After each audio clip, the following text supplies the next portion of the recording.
talk here.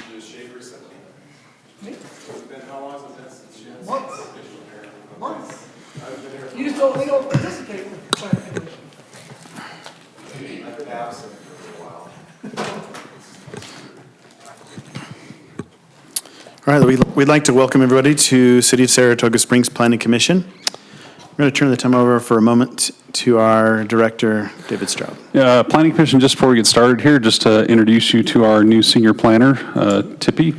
She started here last week, and I'll let her introduce herself, but just to let you know, she started, and we're losing another planner. We're losing Ryan to Santaquin City. Oh, wow. So he's accepted a job down there, and his last day will be, I think, about Wednesday next week. So I'll have Tippy introduce herself. Good evening, commissioners. I'm originally from Hawaii, but I did my planning degree at the University of Southern California in Los Angeles. Came up here to do my master's at BYU in sociology, actually, and I ended up with a planning job during the recession straight out of school in Eagle Mountain. So I worked in Eagle Mountain for a little bit, then I worked in Lehigh City for about 3.5 years, and the last 2 years I've been at Park City. So I'm really excited. I live in Lehigh, just a couple miles down the road from here. I'm really excited to be back in the community. Well, aloha. Mahalo. Mahalo. Okay, let's get started. We're going to go to our Pledge of Allegiance. We've asked Wes Collins if he would lead us in the Pledge of Allegiance. I pledge allegiance to the flag of the United States of America and to the republic for which it stands, one nation, under God, indivisible, with liberty and justice for all. Thank you, Mr. Collins.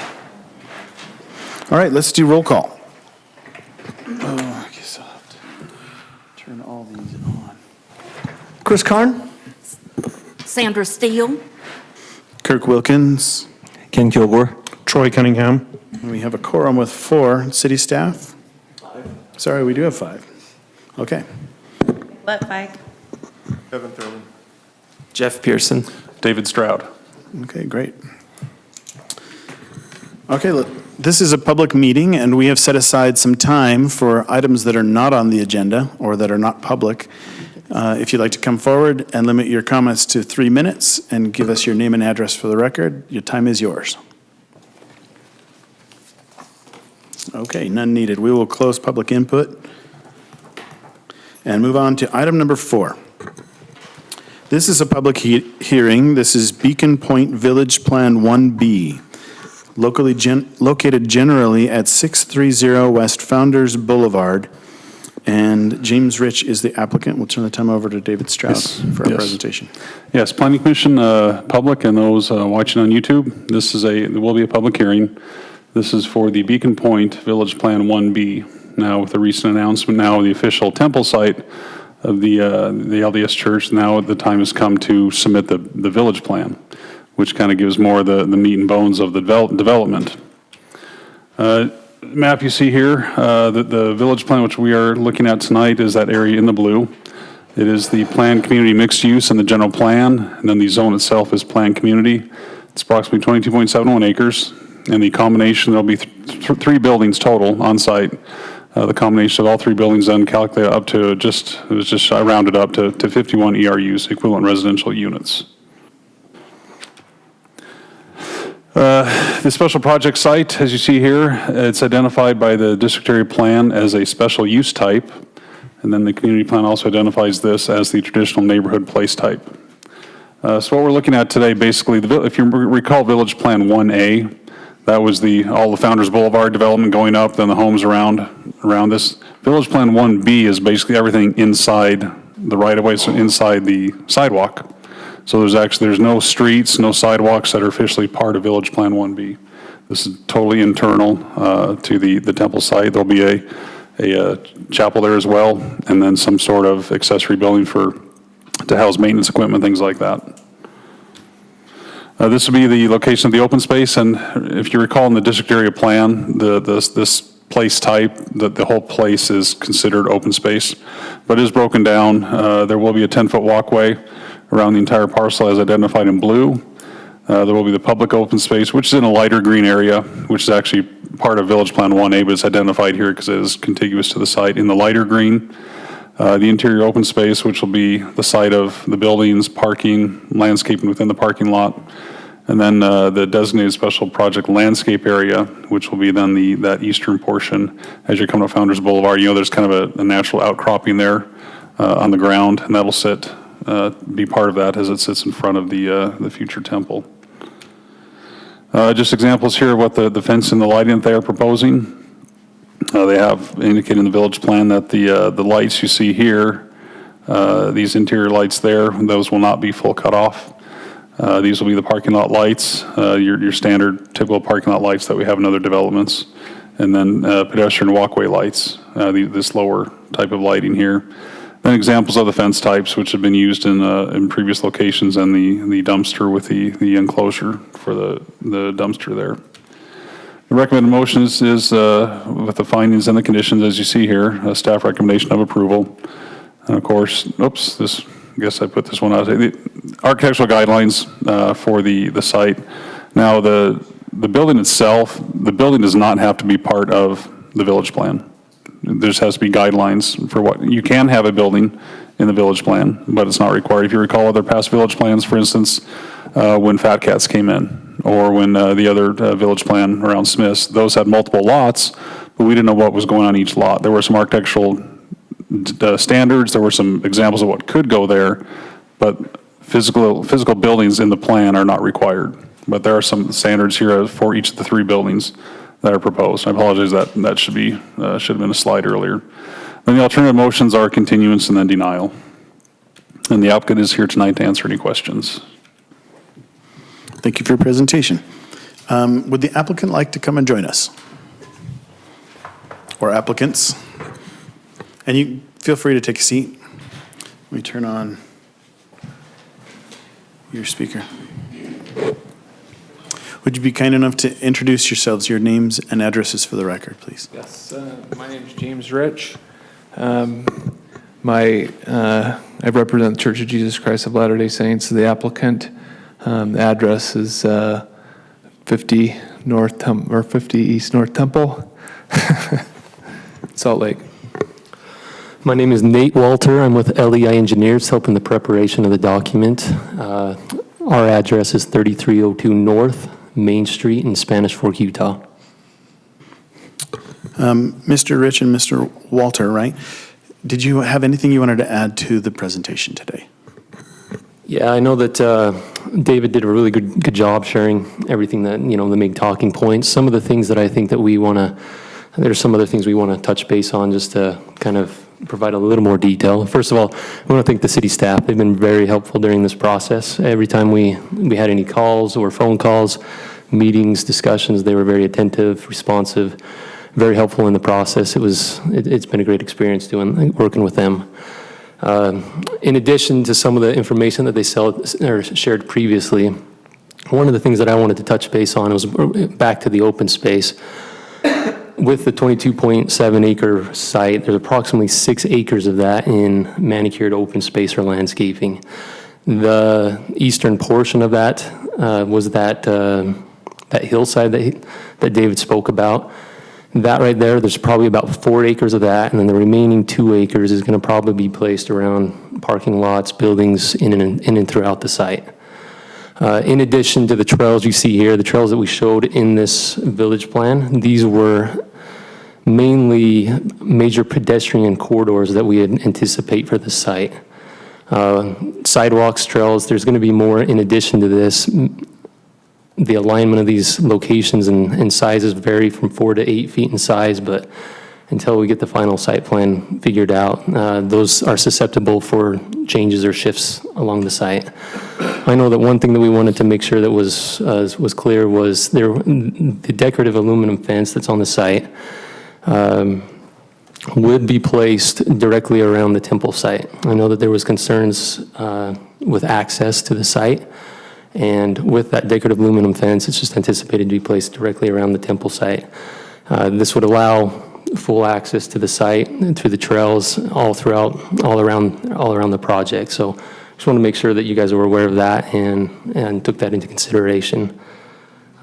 In addition to that, we thank you for the opportunity, and I don't know, James, if you have any other thoughts or additions. Just also to add, second, it's been great working with the city staff, and we appreciate all of the consideration. Our intent is to make this really positive property and site and project for the community, and that it will be a center point to the Beacon Point development and a really nice amenity for the community. And our goal is to work with the city to make it as good as you like it to be and as good as we'd like it to be. So thank you for the consideration tonight. Thank you for your presentation as well. This is a public meeting, and this is a public hearing, so we're going to open up public comment for item number 4 at this time. If you'd like to come forward and limit your comments to about 3 minutes, the time is yours for item number 4.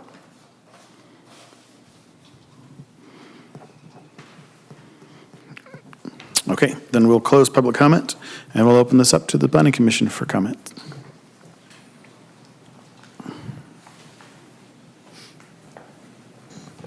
Commissioner Carn. I just have a comment and one question. So I appreciate the affirmation that working with the city's been positive on this project. As you know, this project was announced several years ago, and the people of the city are very anxious to get more information. So I'll ask you, I know what your answer is going to be, but when do you think we'll see architectural designs? That's a great question. Those are intended right now to be released when groundbreaking for the temple is announced. Our intent is to come back with to continue the entitlement process, provided we make it favorably through the village plan process, to come back in late June, early July with the site plan and expedite it as quickly as possible so we can get all that information out to the public and the city, everybody who wants to see it. Do you think you'll be turning dirt this year? If all things work out the way we hope, there's a very good possibility. Good. Okay, that's a good enough answer for me. My real question here tonight is around the open space on the eastern part of that property being open space to the public. You've got fencing that goes around the entire project. Will that fencing ever be locked and inaccessible? So that fencing that surrounds the temple site will be locked when the temple's not in operation. Okay. So there'll be no access to the entire 22-acre site? Oh, no. He So- clarified that earlier. He said Yeah. it's just around the temple proper. Okay, so the open space, all that green 4 acres of open space is Right, that's outside the fencing. outside the fencing? Yes, But maintained as part of the property? correct. Perfect. Thank you. Commissioner Kilgore. Let's see, on page...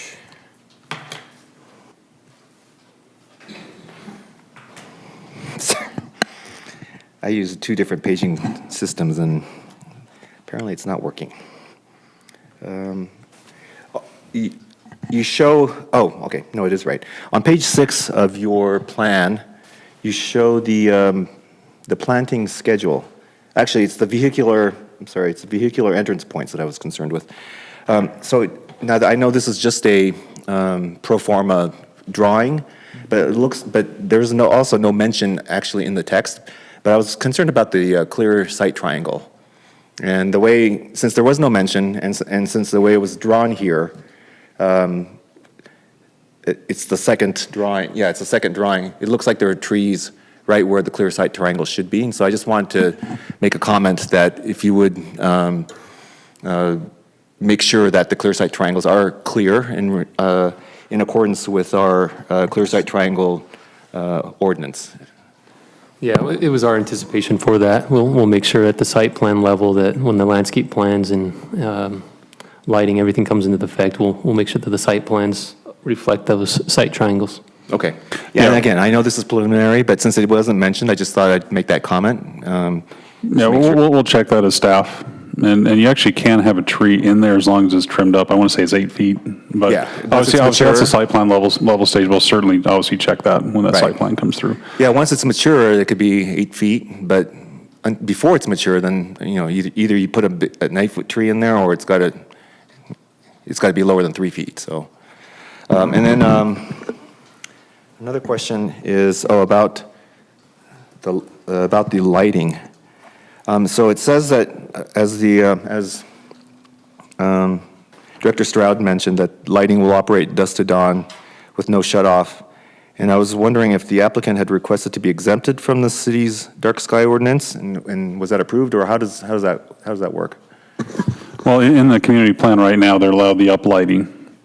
And this is more a detailed lighting plan here at this level of the village plan, so they're asking for, and I put it up on the screen here if it's legible at least, for what they want from the variances to the Title 19 code. One would be pedestrian poles are not cut off. All poles will be 20 feet high. Title 19 indicates a 16-foot pole height at locations within 200 feet. This will increase the quantity of poles on the site. Also, the trees on the site will help mask the fixtures, and building flood lighting will be utilized. Excuse me, and flood lighting will be aimed toward the building. That's already approved, and the upline's already approved in the community plan. So really, it's 1 and 2, as you see here in the village plan. Okay, so what about the lighting for the parking lots, and no? That should probably be under there as well. And so, I mean, I guess we could probably clarify with the applicant, or if the intent is to keep them all on, or follow the standard, you cut off half of the parking lot lights when it's closed.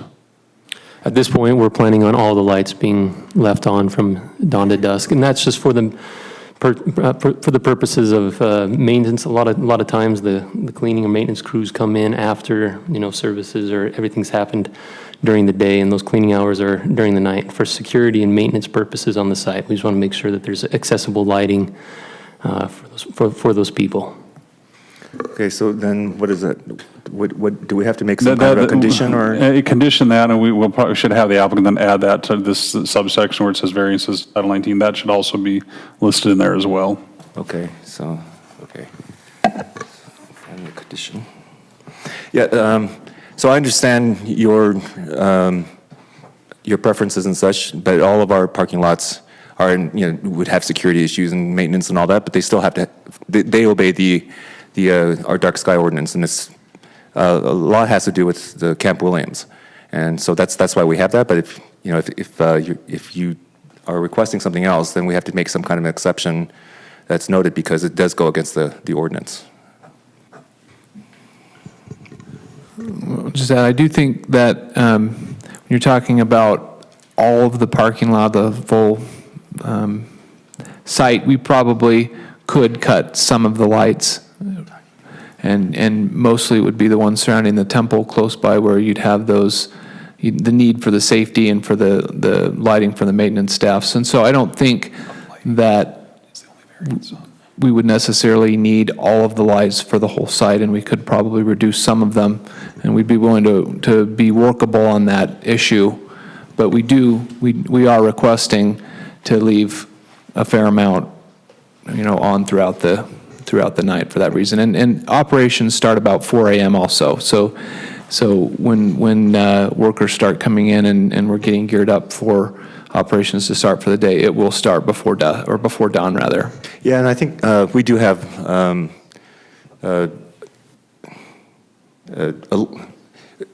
the lights can come back on when workers arrive, and so I think that won't be an issue as well. But I would like to recommend or suggest to the committee members that we do add a condition to any approval to our motion, just to look into that issue and see what compromise we would come with, because otherwise we do have an issue where it doesn't follow the ordinance, and we have to have something in there that kind of works with you to meet your needs as well as ours. And then the last comment I have is the building number 1 has a tower that's 200 feet high, and I was wondering if the planning staff thought that we would require also an exception or a variance to our maximum height limit in the city, because I think our maximum is 50 feet. I'm looking up the community plan right now just because the applicant that came and talked to me, that I have to look up something on the lighting. I'll look up that as well, but I think that was already considered as part of the community plan, but I need to take a look at that and Okay. see. Yeah, If not, the standards here in the village plan then. And it could be, I just never heard the 200-foot number before, and so even if there is a variance allowed, I just wanted to make sure that that number is okay, because it's not something, it's just a spire, I guess, it's just a tower. But again, there's just fire ordinances and things like that, so I just want to make sure that that height won't be a problem for, like the fire truck. See, I don't know. I mean, I know there are Is that covered under the variances allowed. DAP, possibly? No, the DAP really just identifies neighborhood types and Okay. open space types. Has nothing to do with building height. Okay. Yeah. Is this something that's in this village plan, the 200? Okay, so Yeah. it is something that we'd have to look at. We do need to make sure that it's following the DAP and the community plan. Right. And if it's not, then we got to go back and amend those two. So David is the one that is most familiar with those. Okay. Maybe, We can condition it, right? Yeah, Pilar was the applicant on the previous application, I believe. Maybe Mr. Thane Smith can answer that question. And we were very careful that, two things.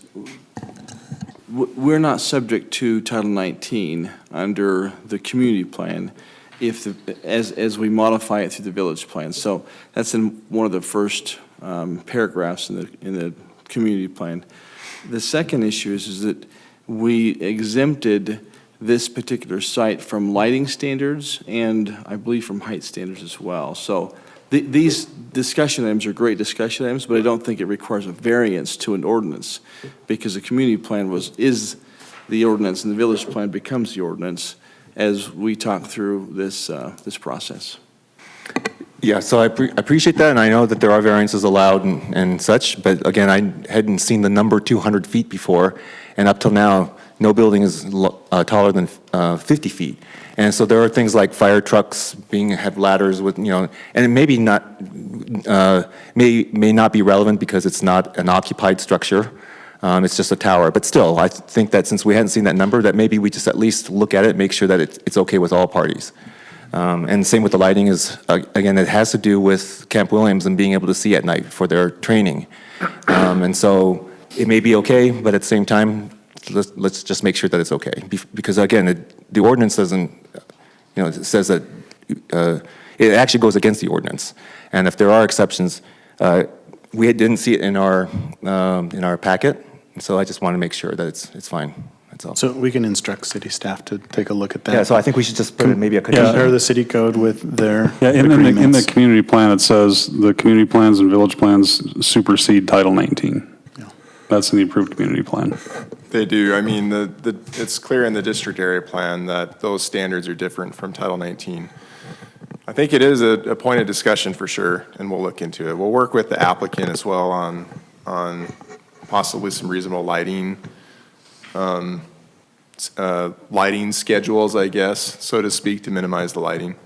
I think that's something that we can discuss with them for sure.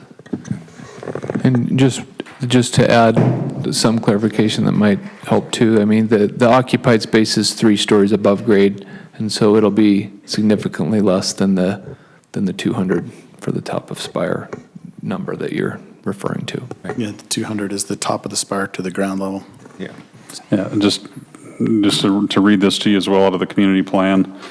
It says lighting is a critical component in creating secure neighborhoods. The special project site is the only open space exempt, and again, the entire special project site is classified as open space via the DAP. The special project site is the only open space exempt from the dark sky initiative where lighting may be used if developed, where uplighting may be used if developed as an ecclesiastical use. So really that language exempts any of the lighting standards for the dark But sky. what about the parking lot then? The parking lot. It says, right there, it just says that the special project site is exempt from the dark sky. So that would include any lighting, how I interpret it. Okay. It's exempt from our current dark sky provisions, but I don't think that rules out necessarily that we couldn't have some discussions with them about lighting schedules. And it sounds like the applicant's willing to have that discussion, so I think we should have more discussions with that Yeah, and again, I don't have an Respect to issue with, there's probably a variance in the, in the DAP and such. I don't have a problem with the actual legality or whether it meets with the ordinance. It's just that there may potentially be other parties impacted. The reason we have the dark sky ordinance is because it is for other parties, for example, not just for the city itself. And the reason we have a height limit is also because of, for fire and stuff like that. So that's why I'd like to just look at it, make sure all parties are okay with it. I don't have any issues with with it conflicting with the ordinance because there are exceptions already granted. So, and that's it. That's it for me. Yeah. Okay. Commissioner Steele. Well, first of all, I want to say I'm excited to see this come to our city. I think it will be an asset. But I am concerned about the lighting, and I read it differently than our planning director does. The way I see that you asked for it in the community plan was just for the uplighting. And I was concerned about this at the time, and everybody I talked to said, oh, it's just the uplighting. And it's a little bit more than the uplighting. Can you put up the, whatever you had that had the parking lot lights? It looked like they were shoebox, or a modified shoebox. Right there? Yes, they are, aren't they?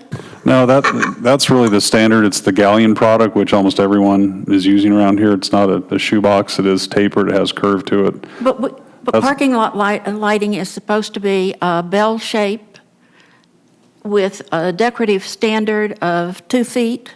Right, and unless they want to do something different, which the village plan allows them to do. But they haven't actually asked for that. And very frankly, I would hope that you would go with the bell shape. I think it would be an enhancement to your project if you would go with the city standard that we require of almost everything in the city. Why is this temple different than some others in that I look out at American Fork Temple? It's beautiful when it's lit. At 11 o'clock, it goes dark. Why is this one different? It's right, I mean, they're almost right across from each other. Do you have?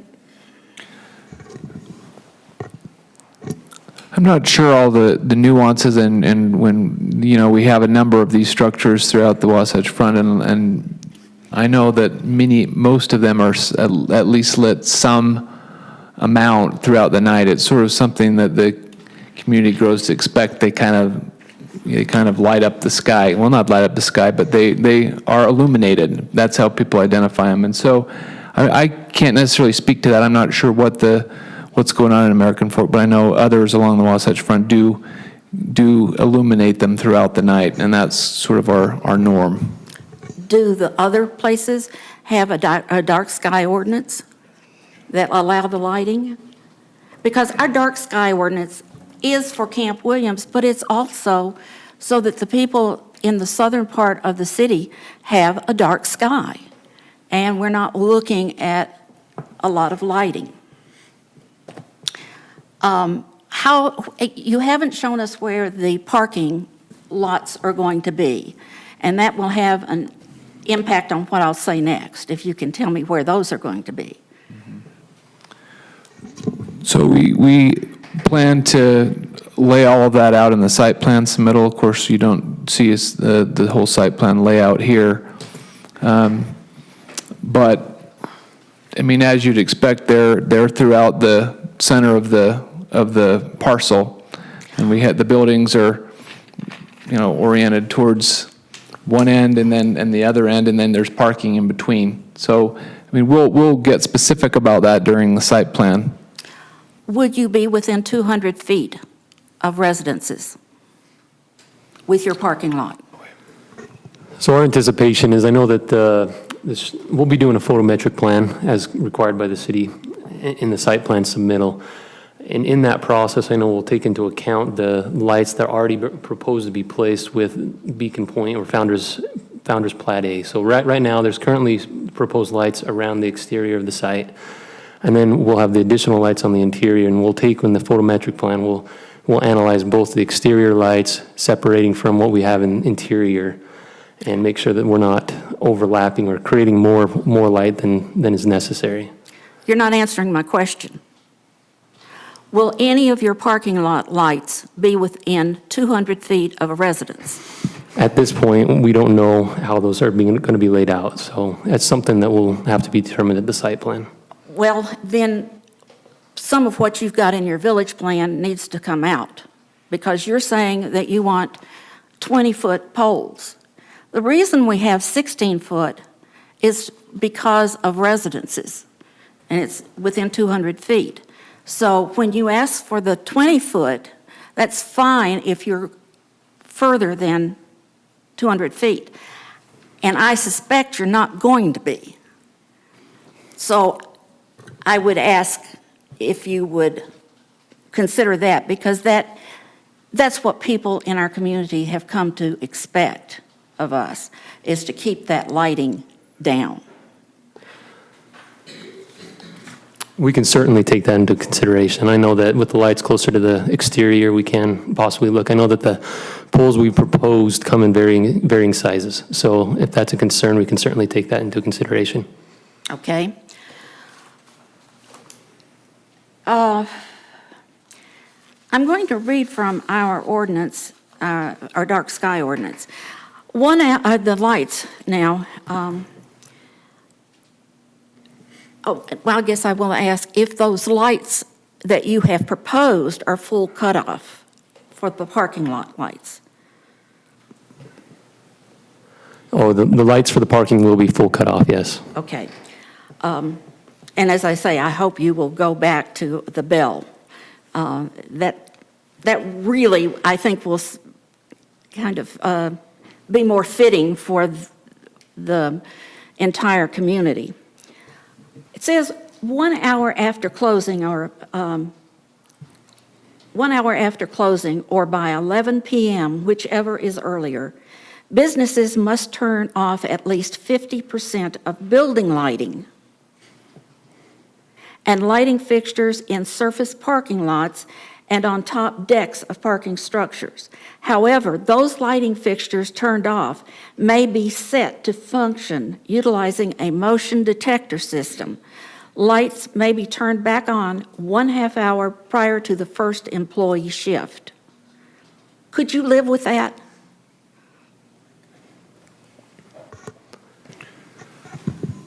I think we could discuss that as far as having a absolute on the 50% shutdown. We need to look at that.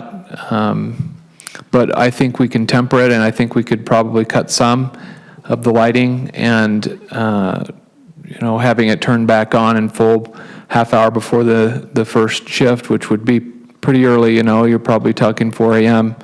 And the last employee shift is for the work staff usually ends about 1:30. So there's not a whole lot of downtime.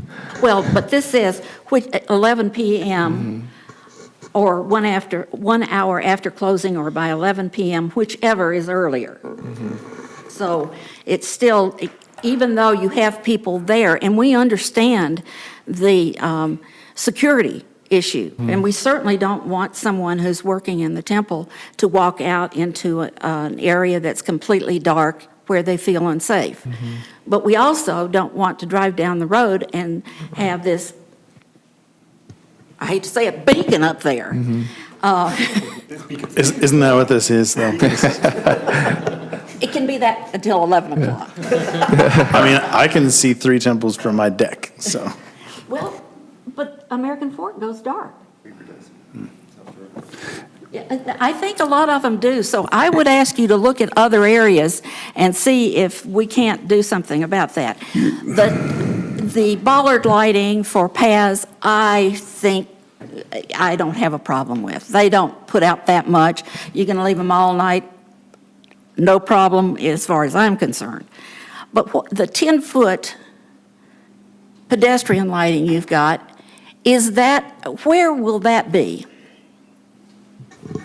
So that'll follow the pedestrian corridors that we spoke about earlier. We anticipate with those, they're just basically placed with the landscaping that's anticipated on the site, the amount of trees, the heights that they will grow. We feel that the illumination of those lights will be cut off significantly throughout as maturity occurs on the site. So those, like I said, those 10-foot pedestrian trails, or sorry, those 10-foot lights will be placed along pedestrian corridors, the major corridors. The smaller ones will follow the bollard, and will follow that standard throughout the site. Why have both the bollard and the 10-foot?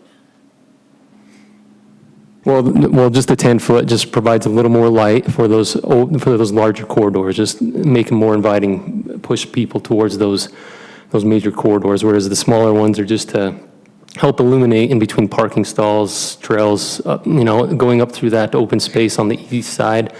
We have a trail corridor going through there, and so those are just more to keep the lighting available, so in the dark you can see where you're going. Like I said, the larger lights for the major pedestrian corridors. Okay. I don't want to hold you up, but how do we, you've heard two of us be concerned about this. And I know that time is of the essence, and I do understand that. But we also are, I know two of us, or at least are concerned about the lighting. And the only way we can do it is through a condition that you do certain things. And then you take it to city council and you see if you can get them to reverse that, if that is what you want to do. Are you amenable to that? I think maybe what we should do is work out a little bit with staff on what would be the recommended condition. I think I hear your concern, and we don't want to be unreasonable. I think we're willing to work with some level of shutdown on the lighting. I really don't think that the entire parking lot for the three structures needs to be illuminated all night, but we do have some need. So I think we can come to a reasonable compromise on that meets both the city's needs and our needs as the owner of the site. Yeah, just to point out one thing that we were talking about, the times to shut off lights. If you recall, excuse me, when the Fat Cats Village Plan came in, because of the movie theater, they stay open late, their crews have to stay there to clean up afterwards. That went, 1 o'clock, I think. 1 hour after it closed, and then they figured 12:30, 1 o'clock is when movies get out, so even then you have customers and your employees there, so it may be like 1:30 or so with employees getting out of the theater, so they asked for the parking lot lights to stay on, all of them, until at least that point. So just to point that out. I understand that. That's more of a commercial area, too. And I'll just say this. We have to be a little careful, because if the Presbyterian Church came out here and wanted to do the same thing, and the Baptist Church wanted to come out here and do the same thing, and the Methodist, all of a sudden, we wouldn't have a dark sky anymore. And so we really want to protect our dark sky as much as possible. And if you will work with us, that's all I would ask for. And it seems like you are going to be agreeable to that. Commissioner Cunningham. I'm the third person that's concerned about the lighting. The other thing that I would like to see a reduction in the lighting. I know that my wife works at housekeeping at the Draper Temple, and the staff is there until 1:30 in the morning. I think there is one person that stays later than that, but most of the volunteers leave by around midnight. And where the areas where they park, they don't necessarily need the entire parking lot because they park in a specific area. I know because I've gone up and helped her when they've been short-staffed. So I would prefer to see something where the lights are definitely dimmed overnight. And I know that Draper does completely dim at least the temple lighting at 11, but I would be okay with something that's, a reduction. The other concern I have is not just Camp Williams, but I have a disabled son and he has a very difficult time sleeping at night. We have to black his windows out. And I know we have other members of the community that have disabilities too, and it's difficult for them to sleep if there's lots and lots of lighting. The temple's a great amenity to our community, but we need to be mindful of others that have specific needs to be able to sleep. And I know a lot of people who've moved out here because of our dark skies, and I'm very much one who wants to protect that. That's all I have to say. Commissioner Carn. Yeah, I need some clarity from our attorney or Dave. If Fat Cats area and Beacon Point area are looked at differently because the Beacon Point community plan specifically says that they are not subject to Title 19. Does the Planning Commission have any jurisdiction or recommending power to ask them to follow the guidelines of Title 19 if they're specifically given a pass on that? Kevin, Well, first of all, we know that they're exempt from Title 19, the dark sky provisions. They're not entirely exempt from any planning standards, though. A village plan approval is a legislative decision. You don't make a legislative decision. Right. You make a recommendation on a legislative decision.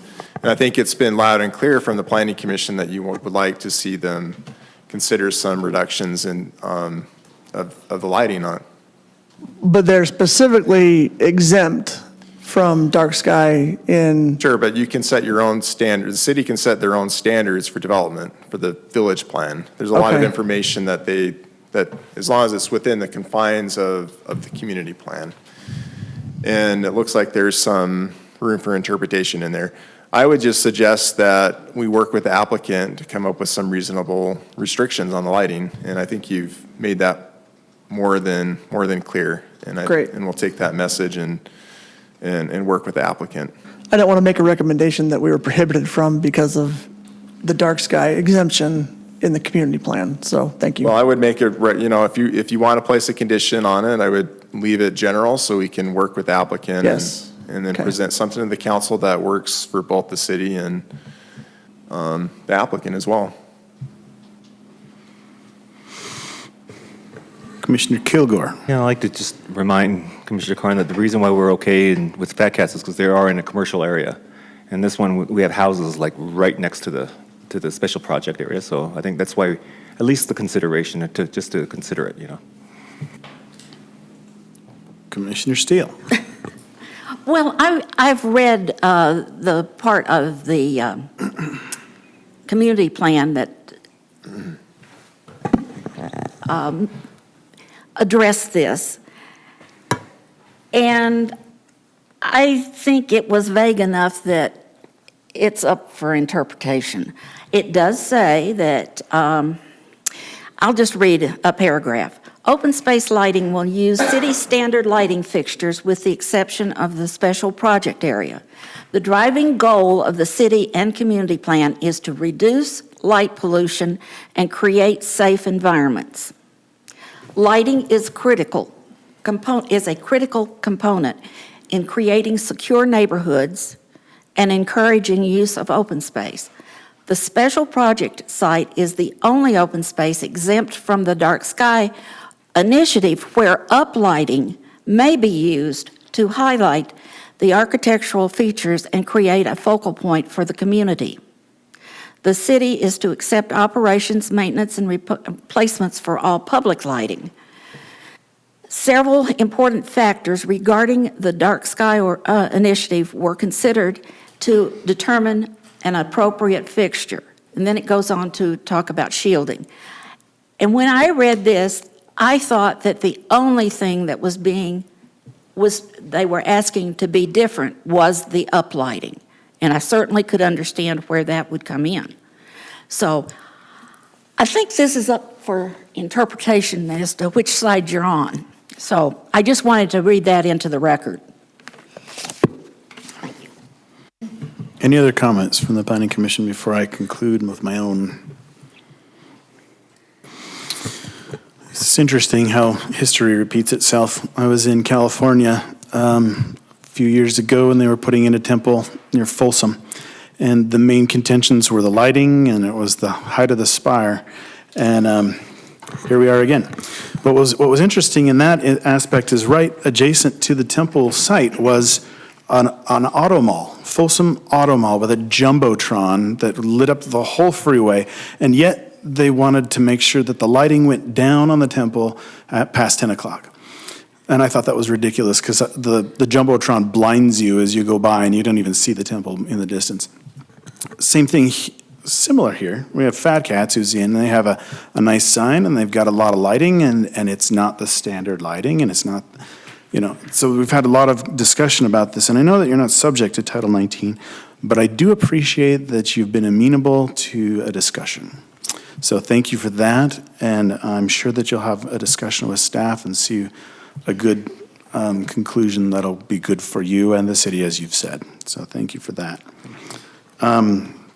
And also thank you for considering 16-foot poles or other items that may contribute to helping the neighborhood that's surrounding the temple area.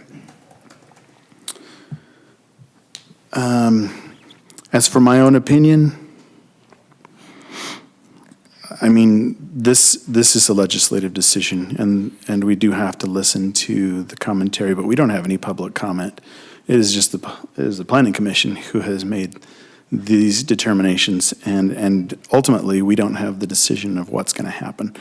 That will be up to our council members and our mayor. So, but I would be in support of what you're doing, and I do appreciate that you're willing to work with staff. And I'll entertain a motion. Commissioner Carn. I move to recommend approval of the Beacon Point Village Plan 1B with the findings, conditions, and the staff report dated today. Is it? Yeah. With the additional condition that the applicant review with city staff our dark sky ordinance as it pertains to parking lighting, and try to become more compliant with our Title 19 codes. We have a motion. Do we have a second? Does that work, Kevin? Let's wait for a second before we discuss the motion. Right. Do we have a second? I second. We have a second. Do we have a question on the motion? Okay, so my comment is, and I'm not sure that that's a condition that's legal because they are exempt from the dark sky ordinance. I would recommend amending that to basically state that the applicant should work with staff to come up with some reasonable lighting standards at nighttime to reduce impacts to neighboring properties. So I Something generic like stated that. it that way specifically because they are exempt from uplighting from what was read into the record. That's why I stated it that way, but I have no problem amending that they review their lighting plan to be more amenable to our current code. We have amended motion. Do we have acceptance on the second? I have a question. Oh, question. Just a minute. Would that also include the bell-type lighting rather than the, You need to ask the person who's So you created have an the motion. amended motion right now, you need to wait for the second or Right. not. If it So- doesn't need to be, if you don't want to second it again or approve the amended motion, you don't need to. I second. Okay. Now I have a question. Okay, thank you very much. Would that include to look at the bell-type lighting that we require? Is the parking lighting subject to Title 19? That's not Title 19. Let me just, I'll read here. Again, this is out of the community plan. It says, open space lighting will use the city standard lighting fixtures with exception of the special project area. So they're not required to use the bell and the arm structures. They're not required to, Right, you just want to consider, yeah, right. but I'm asking that they would, I have no problem amending my first, that Thank they consider the bell lighting. thank you. I have a question too. Wait a minute. We have an amended motion. Do we have an acceptance to the motion? Yes, accept Thank you. that. Do we have a question on the motion? Yeah, actually, so I brought up the tower height, but I just remembered that we had cell towers that are about 200 feet. And so I guess if we already have structures in the city that are 200 feet, then there really is no issue with probably other. Really, things it's a that I was cell concerned with. tower anyway. Yeah. Just kidding. Yeah. But I guess 200 feet's not that unusual for a city if we already have cell towers that are 200 feet, so I'll forget my concern about the tower. Any other questions on the motion? All in favor? Aye. Any opposed? Motion passes unanimously. Thank you Thank for your you. time.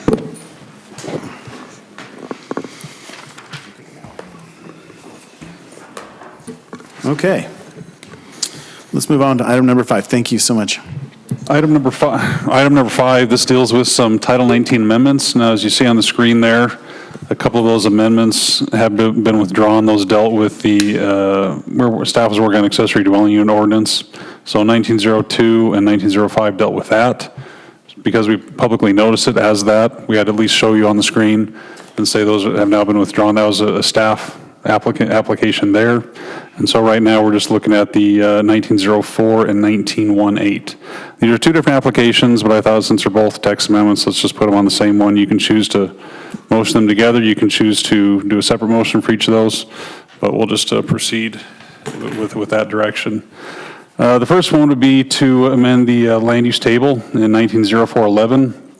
As you know, the state is planning on building a liquor store here in Saratoga Springs. Currently, the code now says that those would only be conditional in the industrial zone. We don't have any industrial zoning, and where they're considering the location would not be an industrial zone either. Also, alcoholic beverage package agency, proposed to remove those. And what that is, that's either a place that's too small to have a full-size liquor store, or a place like a Deer Valley Resort or a major hotel that has something inside. That would be what's called a package agency. And with the liquor store coming to Saratoga Springs, there would be no need to have a package agency then at that point. So we propose to take that out and then make alcohol beverage state liquor store as a permitted use in the RC zone. Now, state law does require, a lot of state functions or state departments, if they want to build in the city, a lot of those are exempt from a lot of local zoning codes. However, the state code is specific that the liquor store, state liquor store, does have to follow local zoning standards. So if this is approved, they'll still have to come in, meet all the traditional site plan requirements, which typically may not otherwise. And so this speed up the process, so to speak. But we've looked at it as staff and think there's no harm in having that as a permitted use. Planning Commission would still see the site plan. It would still come to you for approval. It just would not be a conditional use then at that point. And then the second request is on behalf of McDonald's. They would like to change the drive-through sign to an LED sign. We do have some standards here relating to color. It has to turn off. The 2-foot candles, which is the standard lighting measurement for signs. I visited, I don't know if it's necessarily McDonald's, but I've seen some of these LED signs. They are, in my opinion, a nice looking sign. They're not bright, as long as they have the dark background, not readily visible unless you're right in front of it. And so McDonald's wants to upgrade their sign there at the drive-through, and so they proposed on behalf of a sign company, through a sign company, to allow LED to go on the drive-through signs. And our positive, we recommend positive recommendation to the City Council with the standard findings and conditions, and of course, there's always the continuance or denial option as well. Thank you for your presentation. Is the applicant here? Applicant is not here. Just, it was an out-of-state sign company they're working with. Obviously, McDonald's is a corporate, even though they're individually owned or can be. You telling me Ronald McDonald is not going to show up? He's not, neither's Hamburglar. But they are from, I want to say, don't quote me, I want to say back east somewhere. And so they're aware of it, but we're just doing this on their behalf. Okay. This is a public hearing, and if we'd like to open the public comment for item number 5. Nothing today, huh? Can't get Stan Devers from saying anything. Okay, we're going to close public comment. We'll open it up to the Planning Commission. Okay, we have Commissioner Steele. You're up. She beat you. As a general rule, I don't like LEDs. And the only way I can justify this is that they already have a lit board when you go through. And so I can see that if this isn't constantly changing, only 3 times a day, it's not a whole lot different than what you see now. What my concern is that we may get other uses, such as banks, who want to do this. And unless we make something where it's not visible to the street, that it's inwardly placed, I guess is the best word, I'm concerned about that, because a bank could put up a 45-foot LED sign at their on their drive-through, but it could be facing out to the rest of the world. And I know for the restaurants, it's inward, just by, well, it should be. I guess some of them are where it's only on the driver's side, and I think that's dumb, because I never can see it. Yeah, just to that point, McDonald's right now, they could put a much larger sign a couple feet away on the wall of the building that would probably be brighter than the LED based on the requirements we have listed here. I'm not a champion for or against. I'm just saying that the signs that I've seen, I think are well signs. They're not bright as long as they're done right. Oh, I'm not. But as far as brightness and facing the street, they could have wall signs that face the street that are much bigger. Well, I'm thinking about other uses, other drive-through uses, because you could have a drive-through little market like we've got down in Lehigh. You could have a drive-through dry cleaners, drive-through banks, drive-through cars, automobile refueling stations. Starbucks. Oh, Starbucks, I'm hearing. But, and so I guess once we let one drive-through have it, then we have to allow it for all others if they want to put it up. And then that's where I think hopefully we think we've got the standards in place that they're not going to be a sign. Okay. Oh, and then I have, and this isn't something that is being changed, but I don't think this reads right. On 4, the Roman numeral 4 number, one drive-through board sign with a maximum of 45 square feet and one sign with a maximum of 10 square feet shall be permitted for each drive-through board lane. Is it, that doesn't read. Probably the last part would drive-through board lane, probably just drive-through lane. I mean, that's what's in the code now, but yeah, reading it now, probably just strike that one word. Okay. So if whoever makes a motion, if you whatever you see fit to strike that word. That's it? That's it. Okay. Commissioner Carn. I have no problem really with either one of these. I just have a question. Dave, do you know the timing that the state's looking at? The state, no, we have we had a concept plan subdivision come in with a lot where they'd like to go. I don't know if that's public yet, but at least the concept subdivision is in the works right now. So, I mean, funding's there. They've announced it, made, the announcement through whatever channels they have that yes, they're looking at Saratoga Springs. But until we get a site plan from the state. There's been a lot of questions in public forums on the timing of that project, so I'm just curious. And I can just speak there are utility issues that they're working out for that site as well. So they've got a site identified. It's not public yet. Right. Working on utilities. Yeah. TBD. Got it. I would suspect they'd probably have some into us by the end of the year. News by end of the year. An application for site plan. Okay. They could And that obviously point's delay it, though. public record, And of course, so- they did spend, because we met with them, they have mentioned, well, it could be 1 year, it could be 2 years, but my thoughts and my instinct is probably by the end of the year. It's already budgeted, though. Right, they have the money for it. Okay, all right, thank you. Any other comments from the planning commission on these items? Any others? I don't have issues with either of these either, so I'll entertain a motion.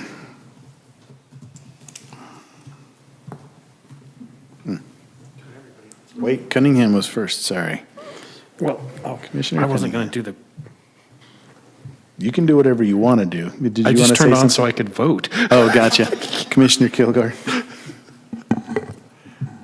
Based upon the evidence and explanations received today, I move to approve the proposed amendments to Chapter 19.04 and Chapter 19.18 as identified by staff with the findings and conditions contained in the staff report dated May 15th, 2019. We have a motion. Do we have a second? Second. Second, Commissioner Cunningham. What? Sorry, I just read the He's just reading what's the on motion right as it says, so I'm sorry, I should be making a Okay. I have that worded say? wrong there. You'd have I said recommendation forward a off. positive recommendation on all or some of the amendments, is that not right? So I should, Making a recommendation, city council making the recommendation. Recommendation to approve. so I just need to add that to approve? Okay, Recommendation to approve, yes. okay. I add, so I'd like to forward a positive recommendation to approve on all the things that I said earlier. Amended first. Commissioner Cunningham, you were the second. I'm okay with that. You're okay with that? Any question on the motion? Yes, I thought we were going to strike the word board from that sentence as part of a recommendation. I didn't even write that down, I'm sorry. I should have. I totally agree. Let's also, I'd like to make the recommendation for approval to strike the word board from the current text of the ordinance. Motion. 19.04? Is it 1904? I don't know where it is. Is it 19.04? 1904. And it's 1918. Okay, so for 19.18. Yes. We have an amended motion. Do we have I'm good with it. an approval in a second? We do. Any other questions on the motion? I hope not. All in favor? Aye. Aye. Any opposed? Motion passes unanimously. Okay, item number 6, approval of minutes, May 9th, 2019. Any other last-minute corrections? Otherwise, I'll entertain a motion.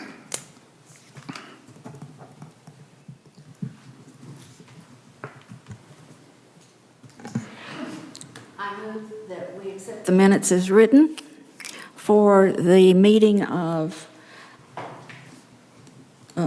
May 9th. May 19th. No, May 9th. 9th. Second.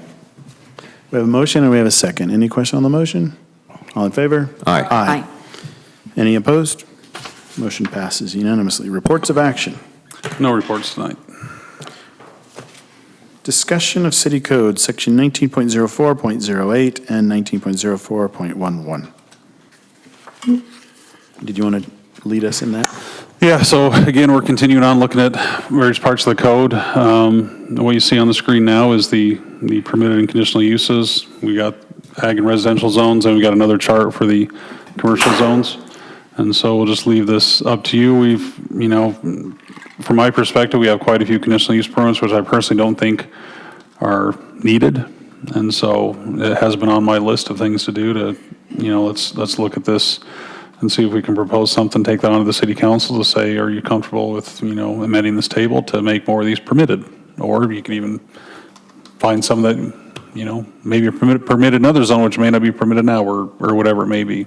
Basically looking at this table to see if there's some changes we can make.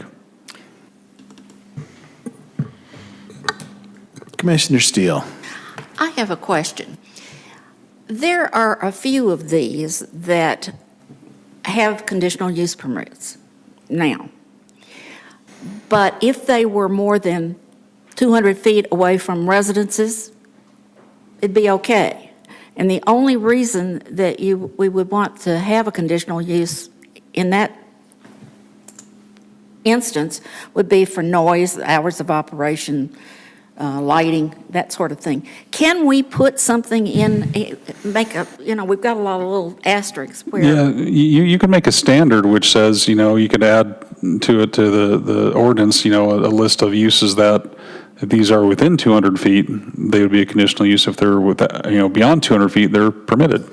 Okay, that is something I think we might want to consider. I want to say 300 is the standard now for a lot, like auto uses is 300. 300, okay. They can't be within 300 of a residence, but we do have a standard for at least that as 300 feet. And that's fine, you just have to be very careful with conditional uses that you don't make the mistake of thinking that you can place whatever conditions you want on that use. That's not what the law says. The law basically says a conditional use is a type of permitted use where you impose really predefined condition or standards for that use. But if somebody can come in and meet all those standards and those requirements, they are entitled to receive that permit. Oftentimes, planning commissions, councils, land use authorities assume that they can just, find any condition that's imposed on that makes sense, but that's not the way it works. We have to have those standards pretty determined in our code, and we also have to make findings that these are, that the conditional use is going to cause detrimental impacts and that the conditions we're placing are reasonable. If that makes sense. So if you're going to do that, just let's put a lot of thought into exactly what standards you're going to put in there for those uses. Right now, I feel like that there's some of them that are conditional uses that we have no reason to have it. Do you want to possibly, I didn't have this prepared for tonight because it was just a discussion item, but if we formally make the application to amend this, we'll look at this as staff, bring it back to you at a public hearing for formal recommendation, then push that on to the city council. We could go that route. Okay. Do we want to go over the ones that we're concerned about?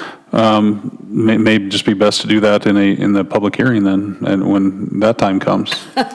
Well. I mean, you got quite a few. And that's just on the agricultural. Yeah. And this is on the. We only had 10 minutes tonight, Commissioner Steele.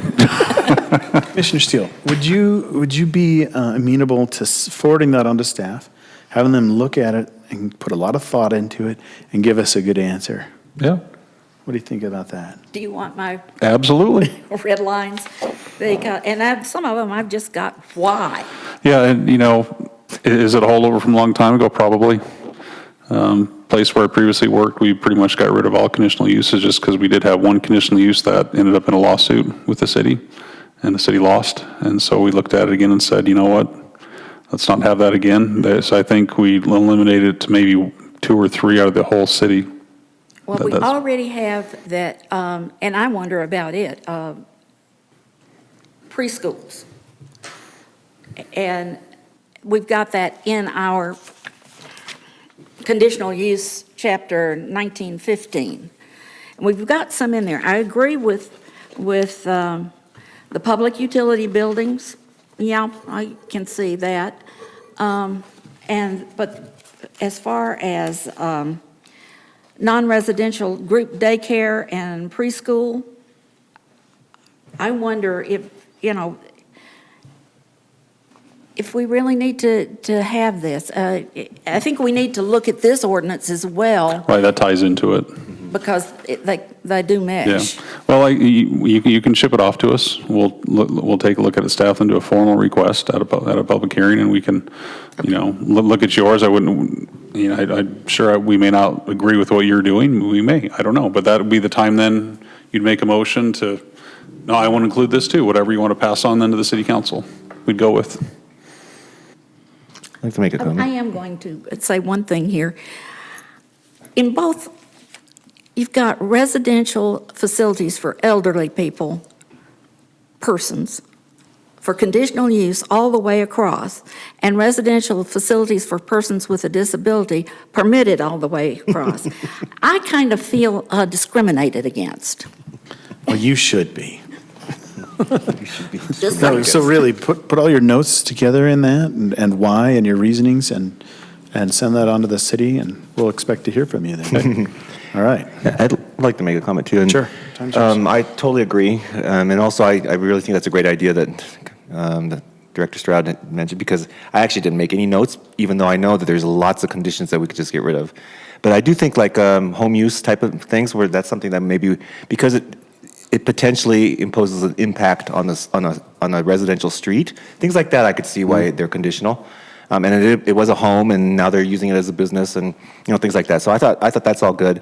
But when it comes to like commercial type stuff, and I just really don't understand why we have to have it conditional if it's going to be permitted anyway, unless it's like the 200 or 300 feet. Again, if it's got an impact to a residence or a safety issue, then that's something I think we could consider. But everything else, I'm good with. When you look at one of the past site plans you looked at was United Dance. That was a conditional use permit, went on to the city council. You approved the site plan, but the city council approved the conditional use aspect of it.